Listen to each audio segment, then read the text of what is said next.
Dear Ate Baby, 6 years na ako nagtatrabaho dito sa Saudi. Every month, walang fail, nagpapadala ako ng 25,000 sa asawa ko at sa 3 anak namin sa Bulacan.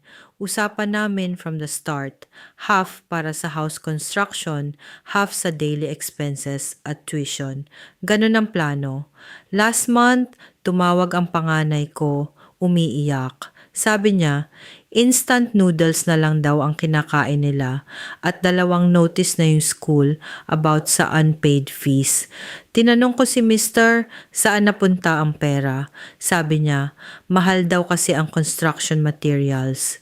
Pero may nag-message sa akin privately, ang hipag ko, na nakatira malapit sa kanila. Nag-send siya ng photos ng Facebook ng asawa ko, beach trips, karaoke nights, bagong motor. Bagong motor na hindi ko alam. Kinompronta ko siya sa video call. Galit na galit siya, sabi spying ako sa kanya. Kung trust ko raw siya, hindi ako magtatanong.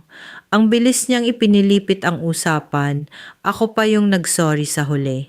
Nag-iyak ako mag-isa sa shared room ko that night.